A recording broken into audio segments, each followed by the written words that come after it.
नमस्कार, ओंकार न्यूज देख रहे हैं आप। आपके साथ मैं हूं आस्था श्रीवास्तव। 4 बड़ी खबरों पर नजर डालेंगे। पहली बड़ी खबर जिस पर हम चर्चा करने वाले हैं, बिहार के 5 जिलों में जो हिंसा हुई है उसको लेकर एक्शन में सरकार नजर आ रही है। अमित शाह ने भी इसमें हस्तक्षेप किया है और बातचीत की है, निर्देश दिए हैं। वहीं दूसरी बड़ी खबर जिस पर बंगाल हिंसा पर अनुराग ठाकुर ने बड़ा बयान दिया है, ममता बनर्जी को बिगड़ती हुई कानूनी व्यवस्था का जिम्मेदार बताया है। तीसरी बड़ी खबर पर हम चर्चा करने वाले हैं। बीबीडी यूनिवर्सिटी की 30 से अधिक छात्राएं बीमार हो गई हैं। और चौथी बड़ी खबर जिस पर हम चर्चा करेंगे, भारत में बेरोजगारी दर बढ़ती हुई नजर आ रही है। तो 4 बड़ी खबरें हैं ओंकार न्यूज की जिन पर आज हम चर्चा करने वाले हैं।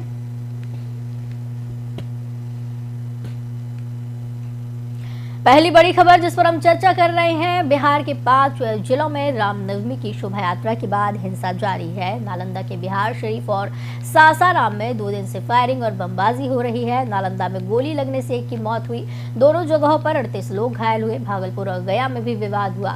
मुंगेर में भी शनिवार की रात मूर्ति विसर्जन को लेकर 2 गुटों में मारपीट और पथराव हुआ है।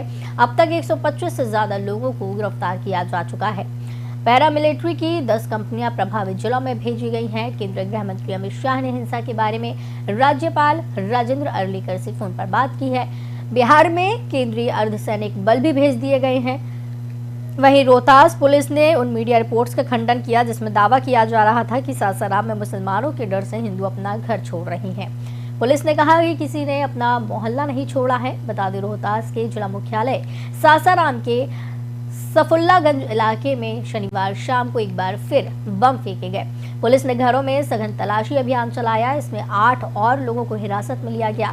यहां गुरुवार की रात रामनवमी की शोभा यात्रा के बाद से ही बवाल मचा हुआ है। सहजलाल इलाके में बाइक खड़ी करने और नारे लगाने को लेकर विवाद शुरू हुआ। एक पक्ष ने गाड़ियों में तोड़फोड़ कर शोभा यात्रा से लौट रहे लोगों के साथ मारपीट की। विरोध में शुक्रवार को दूसरा पक्ष सड़क पर उतर गया। सासाराम के बस्ती मोड़, चौखंडी, आदमखानी, सोनापट्टी आदि इलाकों में पथराव हुआ।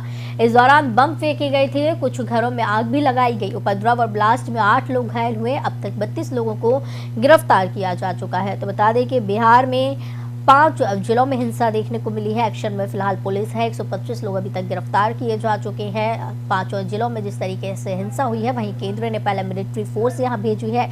अमित शाह ने राज्यपाल से बातचीत की है। इस खबर पर ज्यादा चर्चा के लिए हमारे साथ चित्ररंजन गगन, जो कि आरजेडी प्रवक्ता है, वो जुड़े हुए हैं। चित्ररंजन जी, बहुत बहुत स्वागत है आपका ओंकार न्यूज में। धन्यवाद। चित्ररंजन जी, बिहार में किस तरीके की ये चीजें देखने को मिल रही हैं? जब से रामनवमी जुलूस निकाला गया है उसके बाद से 2 दिन हो चुके हैं, लगातार हिंसा चल रही है। शांति होने का नाम क्यों नहीं ले पा रही है? यहाँ पे क्या चल रहा है?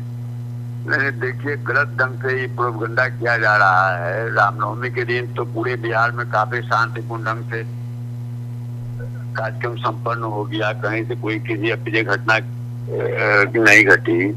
2 जगह जो घटना घटी, बिहार शरीफ में और सासाराम में, तो दोनों जगह किसी नियंत्रण कल काफी नियंत्रण स्थापित कर लिया गया। सासाराम में तो स्थिति सामान्य है। बिहार शरीफ में कल रात में एक घटना घटी है। उसके बाद प्रशासन द्वारा सख्ती बरती गई, गिरोह की गिरफ्तारी हुई और अभी स्थिति वहां भी नियंत्रण में है। लेकिन अब जब गृह मंत्री ही झूठ बोल रहे हैं, यहाँ सासाराम नहीं गए तो वहाँ गोलियां चल रही है, टीयर गैस चल रहे हैं, लोग मारे जा रहे हैं। अब इस ढंग से जब प्रोपगेट किया जाएगा, गलत ढंग से दुष्प्रचार किया जा रहा है, बिहार की छवि को बदनाम करने के लिए एक सुनियोजित साजिश के तहत ये सब हो रहा है। लेकिन चित्ररंजन जी, शांतिपूर्ण तरीके से आप कह रहे हैं कि रामनवमी पर जुलूस निकाला गया, तो ये जो तस्वीरें सामने आ रही हैं, एक तस्वीर गलत हो सकती है, जो लगातार तस्वीरें सामने आ रही है नहीं, एक ही तस्वीर को बार बार दिखाया जा रहा है। उसी तस्वीर को जो पहले की अगर चित्ररंजन जी, अगर इस तरीके की ज्यादा बड़ी घटनाएं नहीं हुई तो 125 लोग फिर किस लिए गिरफ्तार किए गए? गिरफ्तार हुई तो गिरफ्तार हुआ शांति व्यवस्था के लिए। गिरफ्तारी जब कल रात में बिहार शरीफ में जब पुनरावृत्ति हुई, एक जगह घटना घटा, गोली चली, उसके बाद जो है सो प्रशासन ने लोगों को गिरफ्तार किया है जी। तो सासाराम की आप जिस तरीके से बता रहे हैं कि स्थिति अब सामान्य है, लेकिन अगर सामान्य स्थिति होती तो अमित शाह की जो जनसभा वहां होनी थी वो रद्द। अमित शाह नहीं गए इसलिए कि जो हॉस्टल छात्रावास जो था जगजीवन राम जी के नाम पर, उसमें से जगजीवन राम जी का नाम हटा दिया गया। उनको मालूम हो गया कि वहाँ पर दलित में काफी आक्रोश है, और मान लिया कि सासाराम का कार्यक्रम इसलिए रद्द हुआ था। एसएसबी का कार्यक्रम क्यों रद्द हुआ? भाजपा कार्यालय में उनका कार्यक्रम था, वह क्यों रद्द हुआ? वहाँ पर कौन दंगा हो रहा था भाजपा कार्यालय में, और वहाँ पर एसएसबी का, जहाँ पर एसएसबी का तो चित्ररंजन जी बताया जा रहा है कि जो जमीन है उसका पूरा काम नहीं हो पाया, इस वजह से वहाँ का जमीन नहीं तो जो कह रहे हैं कि 8 साल पहले पैसा भेज दिया गया। तो यहाँ बिहार में इसका आवास मंत्री कौन थे? भाजपा के लोग थे आवास मंत्री। उनकी जिम्मेवारी है। अगर पैसा नहीं बने किसानों को मिला तो इसकी जिम्मेवारी किसकी है? भाजपा की जिम्मेवारी है जी। लेकिन बोलते हैं चित्ररंजन जी, बीजेपी पर आप आरोप जिस तरीके से लगा, बीजेपी पर आरोप आप जिस तरीके से लगा रहे हैं, लेकिन बिहार में सरकार तो जब सरियाम गृह मंत्री झूठ बोल के लोगों की भावनाओं को भड़काते हैं जी, तो फिर दूसरे लोगों से क्या अपेक्षा की जा सकती है? नहीं, दूसरे लोगों से कुछ नहीं कहा जा सकता, लेकिन सरकार में तो आपके लोग भी बैठे हुए हैं। वही जब झूठ बोलकर भड़काने का काम करते हैं तो फिर क्या आप उम्मीद कर सकते हैं? तो ठीक है, झूठ बोल के अगर भड़काया जाता है तो आपके लोग सरकार में बैठे हैं और तमाम चीजें आप कह रहे हैं कि इस तरीके से कुछ नहीं हुआ, इस तरीके की तस्वीरों का खंडन कर सकते हैं।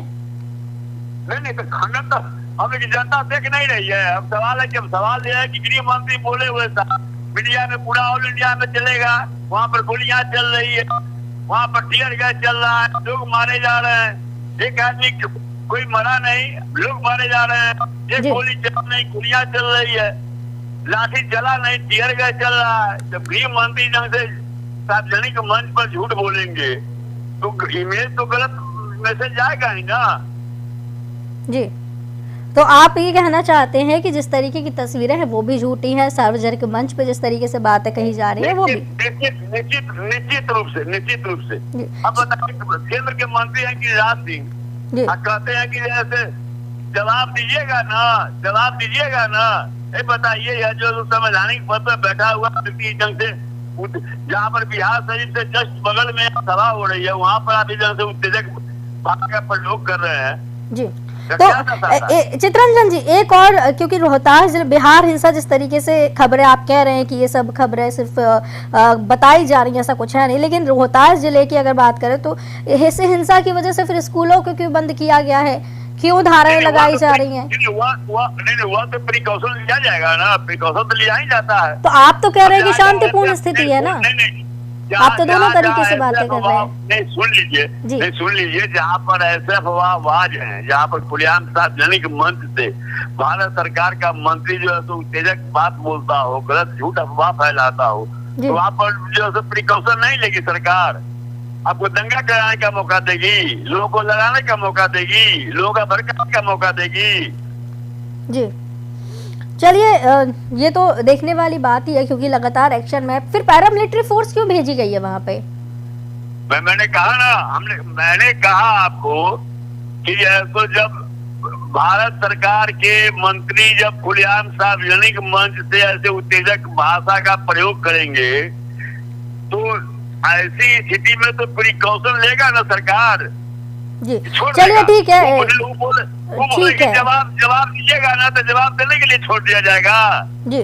चलिए ठीक है, प्रिकॉशन सरकार ले रही है, ये अच्छी बात है, लेकिन जिस तरीके से घटनाएं हो रही हैं उन घटनाओं पर भी ध्यान देने की बेहद जरूरत है। चलिए, बहुत बहुत फिलहाल हमारे साथ जुड़ने के लिए धन्यवाद।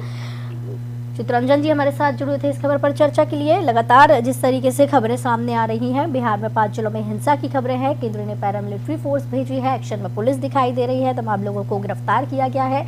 चित्ररंजन जी जो है सभी इन चीजों को खंडन करते हुए नजर आ रहे हैं। उनका साफ कहना है कि इस तरीके की कोई घटनाएं नहीं हुई है, रामनवमी पर शांतिपूर्ण जुलूस निकाला गया। आपको बताते चले कि बिहार के 5 जिलों में हिंसा देखने को मिल रही है। 2 दिन हो चुके हैं, शांति व्यवस्था वहां कायम नहीं हो पाई है। अमित शाह बिहार में हैं, उनके दौरे को भी रद्द किया गया है, और साथ ही साथ अमित शाह ने सासाराम में जिस तरीके से हिंसा हो रही है उसको लेकर माफी की मांग की है। अमित शाह ने जब हिसुआ में जनसभा को संबोधित किया तो एक्शन में पुलिस नजर आ रही है। इस खबर पर चर्चा के लिए हमारे साथ विनोद शर्मा जो कि बीजेपी नेता हैं वो जुड़े हुए हैं, बीजेपी प्रवक्ता हैं। विनोद जी, बहुत बहुत स्वागत है आपका ओंकार न्यूज में।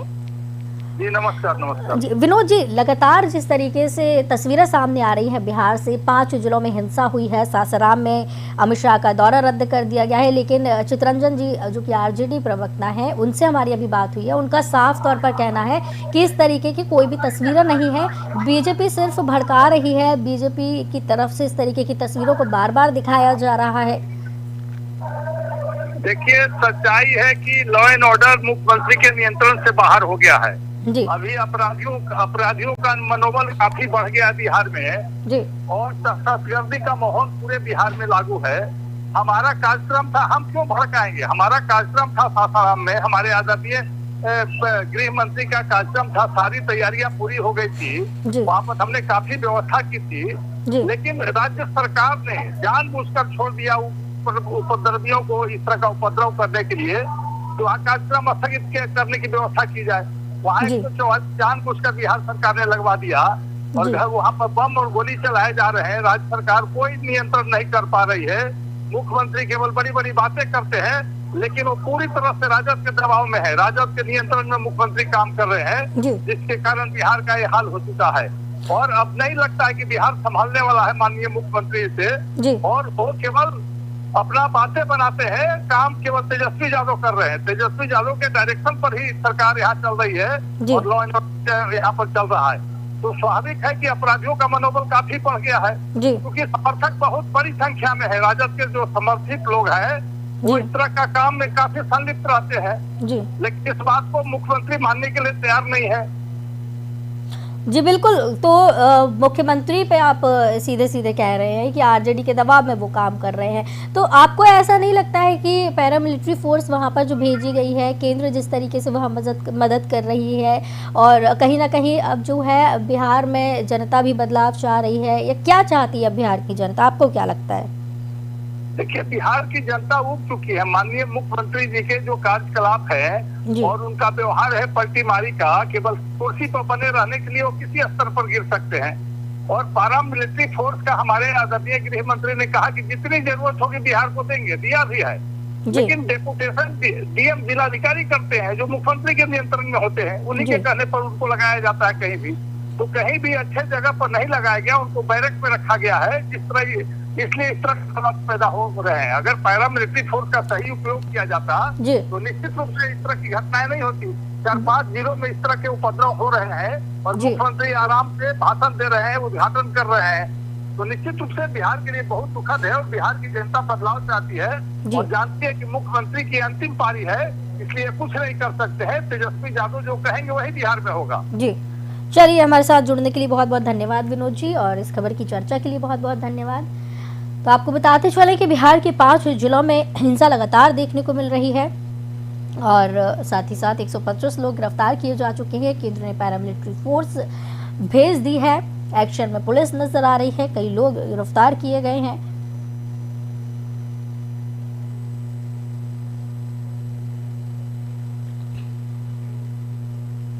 केंद्रीय मंत्री अनुराग ठाकुर ने पश्चिम बंगाल की मुख्यमंत्री ममता बनर्जी पर कड़े शब्दों में निशाना साधा और उन्हें राज्य में बिगड़ती कानून व्यवस्था के लिए जिम्मेदार ठहराया। पश्चिम बंगाल में बीजेपी के एक कार्यकर्ता की मौत को लेकर ममता सरकार पर निशाना साधते हुए अनुराग ठाकुर ने ममता बनर्जी पर अपने भाषणों के माध्यम से पक्षपाती रवैया अपनाने और हिंसा भड़काने का आरोप लगाया है। अनुराग ठाकुर पार्टी के कार्यकर्ता राजू झा की मौत पर प्रतिक्रिया दे रहे थे। राजू झा की पश्चिम बंगाल के पूर्वा वर्धमान के शक्तिगढ़ में शनिवार रात कुछ अज्ञात बदमाशों ने कथित तौर पर गोली मारकर हत्या कर दी। अनुराग ठाकुर ने कहा कि बंगाल में राम भक्तों पर लाठियों से हमला किया जाता है, पथराव किया जाता है, बम फेंके जाते हैं, आगजनी होती है, हिंसा होती है और रामनवमी के दौरान शोभा यात्रा रोक दी जाती है और ये सब ममता बनर्जी की नाक के नीचे हुआ। उन्होंने आगे कहा कि ममता बनर्जी राज्य में कानून और व्यवस्था की स्थिति कैसे बिगड़ती है इसके लिए रोल मॉडल है। ये देखा जा सकता है कि मुख्यमंत्री कैसे पक्षपाती और हिंदू विरोधी है। अनुराग ठाकुर ने कहा उन्होंने तमाम हिंसाओं के लिए अपनी आंखें बंद कर रखी हैं और खुद को सिर्फ एक वर्ग तक सीमित कर लिया है। उनके भाषणों में ये भी देखा जा सकता है कि कैसे वो एक वर्ग के साथ खड़ी होती हैं और हिंदू समुदाय के लोगों के खिलाफ हिंसा भड़काती हैं। इससे पहले दिन में केंद्रीय मंत्री अनुराग ठाकुर ने राज्य में सांप्रदायिक झड़पों को लेकर बंगाल सरकार पर हमला बोला था। ममता बनर्जी सरकार पर हमला बोलते हुए अनुराग ठाकुर ने कहा, ममता दीदी सो रही है, वो एक तबके को सुरक्षा मुहैया करा रही है। हिंदू समुदाय की शोभा यात्रा के दौरान पथराव, आगजनी और हिंसा की घटनाओं पर वे चुनिंदा रुख अपनाती रही हैं। ये बहुत दुर्भाग्यपूर्ण है कि एक मुख्यमंत्री के संरक्षण में हिंदुओं पर हमला किया जाता है और वो केवल एक दर्शक की भूमिका निभाती हैं।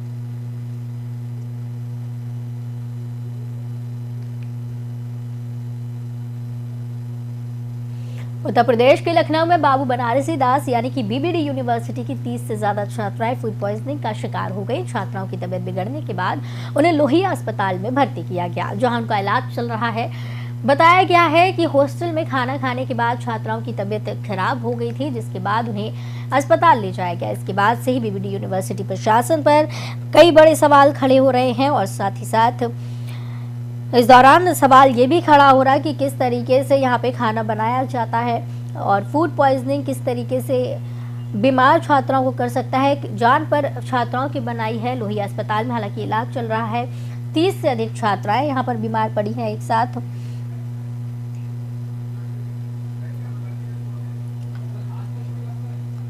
तो आपको बताते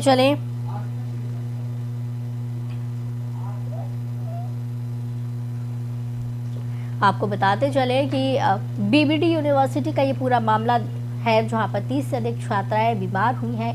लोहिया अस्पताल में छात्राओं का इलाज चल रहा है। इस दौरान यूनिवर्सिटी प्रशासन पर भी कई बड़े सवाल खड़े हो रहे हैं।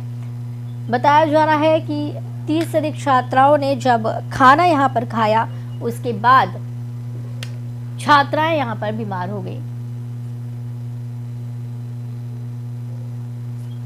इस खबर पर ज्यादा जानकारी के लिए हमारे साथ संवाददाता संजय श्रीवास्तव जुड़े हुए हैं। संजय, ये बीबीडी यूनिवर्सिटी से एक मामला सामने आया है, 30 से अधिक छात्राएं यहाँ एक साथ बीमार हुई है।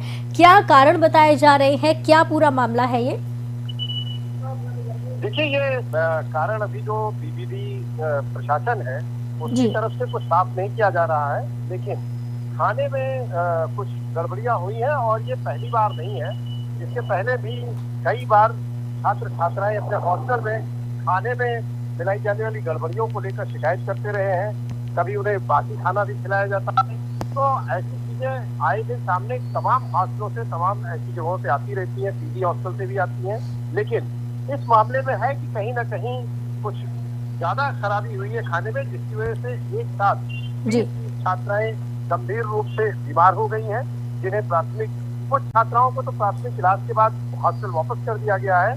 कुछ की स्थिति अभी भी गंभीर बनी हुई है, तो उन्हें राम मनोहर लोहिया हॉस्पिटल में उनका इलाज किया जा रहा है। बिल्कुल, लेकिन इस दौरान यूनिवर्सिटी प्रशासन पर कई बड़े सवाल खड़े होते हैं। उनकी तरफ से क्या कहना है कि किस तरीके से खाना बनाने का उनका प्रोसेस होता है कि फूड पॉइजनिंग का शिकार छात्राएं हो गई हैं? बिल्कुल, ऐसा आपका सही सवाल है। और अभी पुलिस प्रशासन, जो लखनऊ एडमिनिस्ट्रेशन है, उसके आला अधिकारी, प्रशासन के उच्चाधिकारी सभी वहाँ हैं और मीडिया को अभी बीबीडी प्रशासन की तरफ से फिलहाल कोई जानकारी नहीं दी जा रही है। इसके जो मुखिया हैं विराट सागर, उनसे मैंने फोन पर बात करने की कोशिश की, लेकिन उन्होंने खुद कहा कि अभी मुझे कुछ पता नहीं है, मैंने जांच के आदेश दिए हैं और जांच की जा रही है। कुल मिला के लीपापोती की जा रही है और जाहिर है कि खाने में गड़बड़ी हुई है, जिसकी वजह से इतनी बड़ी संख्या में छात्राओं की तबीयत बिगड़ी है। जी, बहुत बहुत धन्यवाद हमारे साथ जुड़ने के लिए। सोचो इस खबर की ज्यादा जानकारी के लिए तो आपको बताते चले कि बीबीडी यूनिवर्सिटी का ये पूरा मामला है। 30 से अधिक छात्राएं यहाँ बीमार हुई हैं, फूड पॉइजनिंग का शिकार हुई हैं, अस्पताल में उनका इलाज चल रहा है।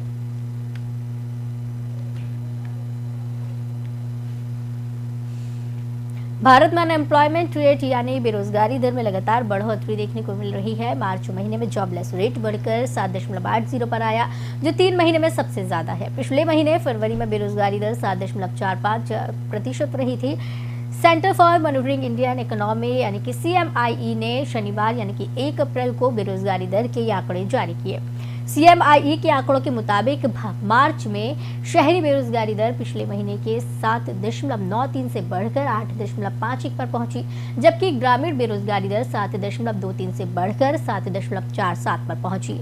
मुंबई बेस्ड CMIE के आंकड़ों पर इकोनॉमिक और पॉलिसी मेकर्स पैनी नजर रखते हैं, क्योंकि सरकार अपने मंथली आंकड़े जारी नहीं करती। CMIE के आंकड़ों के अनुसार मार्च महीने में छत्तीसगढ़ में बेरोजगारी दर 0.8 रही। ये देश भर में सबसे कम बेरोजगारी दर है। इस महीने में सबसे ज्यादा बेरोजगारी दर हरियाणा में 26.8 रही। तो भारत में बेरोजगारी लगातार बढ़ती हुई नजर आ रही है।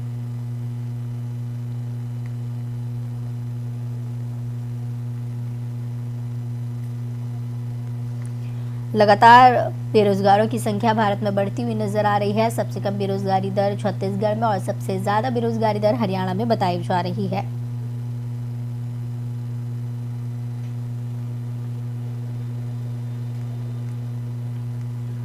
तो आपको बताते चले कि CMIE ने आंकड़े जारी किए हैं और बताया है कि बेरोजगारी दर किस तरीके से भारत में बढ़ रही है। इस खबर की ज्यादा जानकारी के लिए, ज्यादा चर्चा के लिए हमारे साथ वरिष्ठ पत्रकार ललन प्रसाद जी जुड़े हुए हैं। ललन जी, बहुत बहुत स्वागत है आपका ओंकार न्यूज में। जी। ललन जी, भारत में बेरोजगारी दर लगातार बढ़ती हुई नजर आ रही है।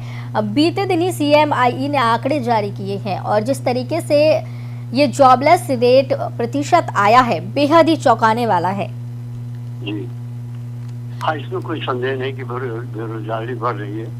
देखिए, इसका एक कारण ये एक विश्वव्यापी समस्या है। सिर्फ भारत में ही नहीं, दुनिया के अधिकांश देशों में बेरोजगारी बढ़ी है। जी। इसका एक बहुत बड़ा कारण इस समय तो रूस और यूक्रेन में जो युद्ध चल रहा है उसकी वजह से है।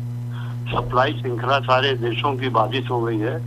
बहुत सा माल जो रूस से और पश्चिमी देशों में जाता था या यूक्रेन से जाता था बहुत सारे देशों में, उसमें बार बार बाधा हो जाती है। और ये दो कंट्रीज कुछ चीजों के बहुत बड़े सप्लायर हैं। जैसे अनाज की सप्लाई इन दोनों देशों से बहुत होती है, पेट्रोल की सप्लाई बहुत होती है और तिलहन की सप्लाई बहुत होती है। ऐसी बहुत सी जरूरी चीजें हैं जिसके ये दोनों देश बड़े सप्लायर हैं और इसकी वजह से पूरी दुनिया में प्रॉब्लम हो गई है। और जब ये रूस युद्ध, यूक्रेन का युद्ध शुरू हुआ, पश्चिमी देशों ने जो इनके ऊपर पाबंदी लगा दी और उस पाबंदी के कारण इनका बैंकिंग, रूस के ऊपर पाबंदी लगा दी और उसकी वजह से रूस की बैंकिंग व्यवस्था भी चरमरा गई। और अब देखें, भारत के साथ रूस ने संबंध अपने और आगे बढ़ाए हैं और रुपए में ट्रेड होना शुरू हो गया है।